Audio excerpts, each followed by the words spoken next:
विगत कुछ अंकों में श्रद्धेय डॉक्टर चंद्रभानु सतपथी जी ने भिन्न प्रकार के शुद्ध योगियों का परिचय कराकर ऐसे योगियों के प्रति वांछित आचरण के विषय में बताया था।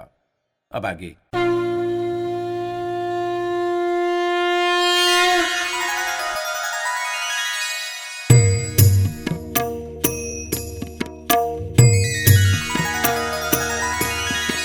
श्री गुरुदेव गुरुदेव प्राण खोजे पद तब तमसी पयर ध्यान रे एकाग्रता आसे मन रे अनेक जोगी बेले बेले साधना तंत्रा देर बले अन्य को दियंति पीड़न करी मारण उच्चाटन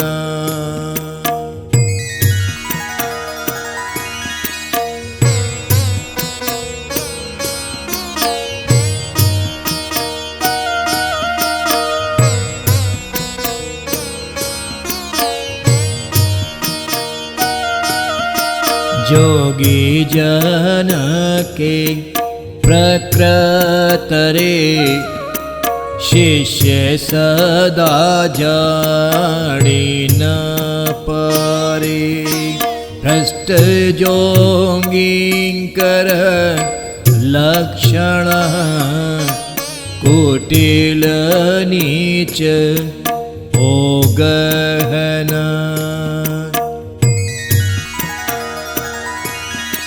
गला बेले जोग मार्ग रे साधक गूढ़ क्रिया करे प्रयोग करी इच्छा शक्ति पाप कर्म रे हुए वृत्ति साधिये निकृष्ट प्रक्रिया अपर कुकरई बाया ए परे साधक मिलिले सावधाने चले भले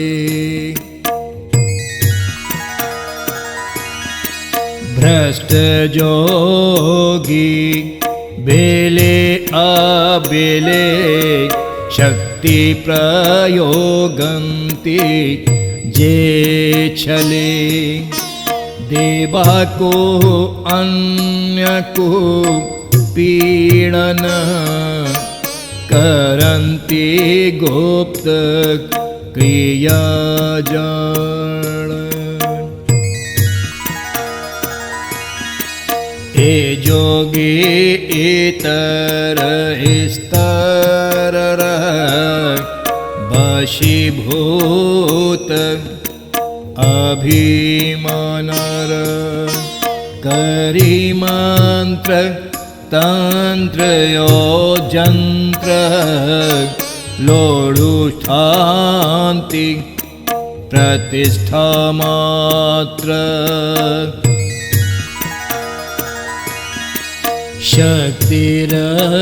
शक्तिरत्यहूँ हुए क्षय पाप व्रति हुए उदय पापर मात्रा बढ़ी गले शक्ति विनिष्ट होई चाले। ए जोगी दीने निश्चित तरे कौणसी एक जन मरे। भोगी बने जे उच्चाटन लभी बसे परी मरण।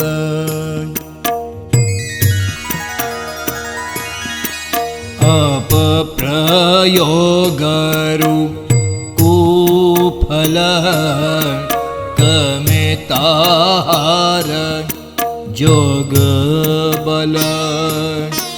विक्षिप्त दशा धरे नर भोगे फल पाप कर्मर।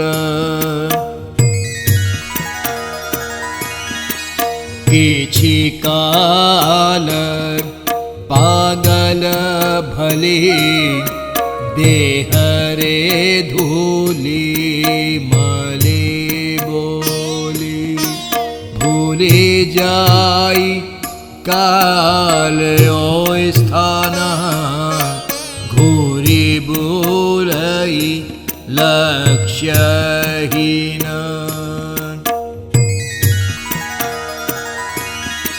पाप कर्मार भोग परे अज्ञान हटी बार परे। अनुतापरे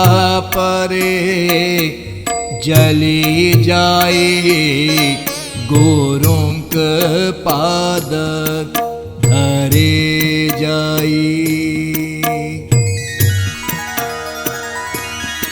श्री गुरुं को कले अमान्य है ए परिदशा हुए जान।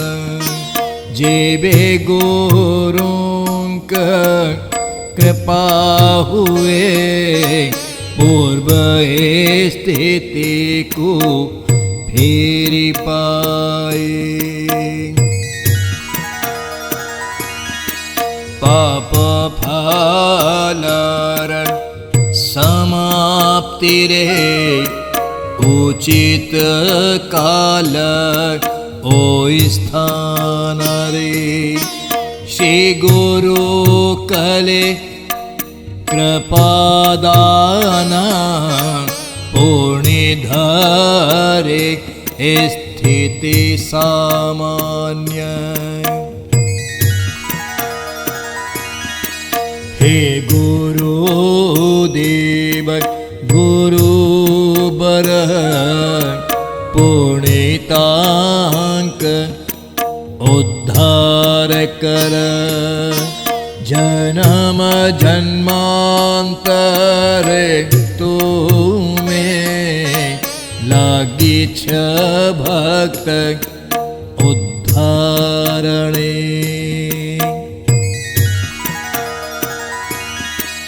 वे भ्रष्ट योगियों के विषय में बताते हैं।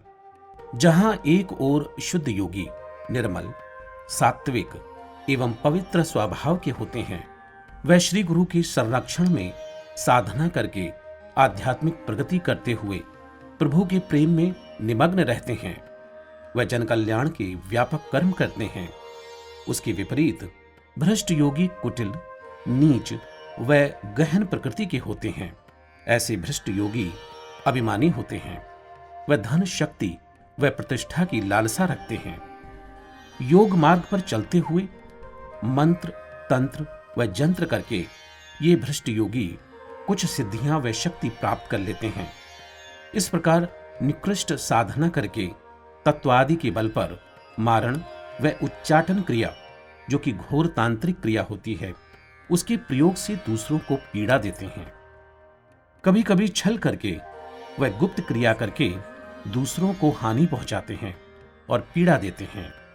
ये पाप कर्मों में लिप्त रहते हैं और अहंकार के वशीभूत होकर अपनी इच्छा शक्ति का प्रयोग करके वह पाप कर्मों द्वारा मान, शक्ति व धन अर्जित करते हैं। दूसरों के साथ छल करते हैं, वह उन्हें भ्रमित करते हैं। ऐसे साधक मिलने पर उनसे सावधान रहना उचित है। भ्रष्ट मार्ग पर चलने पर वह पाप कर्मों के करने से उनकी पाप वृत्ति बढ़ती चली जाती है। वह अहंकार वृत्ति भी घनीभूत होती जाती है। जब पाप की मात्रा बढ़ती है तो उसकी शक्ति विनष्ट होती है। शक्ति के दुरुपयोग का बुरा परिणाम होता है, जिसके कारण भ्रष्ट योगी के योग बल का क्षय होता है। ऐसे योगी निश्चित रूप से किसी जन्म में उच्चाटन जैसी तांत्रिक क्रिया के दुष्परिणाम को भोगता है और जैसे वो दूसरों को मारना चाहता है वैसे ही वह स्वयं भयानक मृत्यु को प्राप्त होता है। शक्ति के अपप्रयोग का सदैव बुरा परिणाम होता है। ऐसे भ्रष्ट योगी की विक्षिप्त अवस्था हो जाती है। ऐसी दयनीय स्थिति में वह अपने पाप कर्म का फल भोगता है। ऐसे भ्रष्ट योगी काल व स्थान की सुधि भूलकर विक्षिप्त अवस्था में धूल मैल लगाए हुए लक्ष्य विहीन होकर घूमते हैं। उनकी यह दुर्दशा श्री गुरु के आदेशों का अनादर करने के कारण होती है। लंबे समय तक ऐसी दुर्दांत अवस्था में अपने पाप कर्मों का फल भोग करके उसका अज्ञान का पर्दा हट जाता है। फिर वह अनुताप की ज्वाला से पीड़ित होकर वह पश्चाताप की अग्नि में जलकर प्रायश्चित करता है और अंततो गत्वा पुनः श्री गुरु के चरण पकड़कर उनकी शरण में जाता है। इस प्रकार अपने पापों का भोग करते हुए जब पाप फल की समाप्ति होती है तो परम करुणामय श्री गुरु की कृपा से उचित स्थान व समय पर वह भ्रष्ट योगी पुनः सामान्य स्थिति को प्राप्त करता है और पूर्व अवस्था में आ जाता है। इस प्रकार हे कृपा सागर गुरुदेव, आप ऐसे पापियों का भी उद्धार करते हैं और जन्म जन्मांतर तक अपने भक्तों के उद्धार में लगे रहते हैं। जय श्री गुरुदेव, जय श्री गुरु भागवत।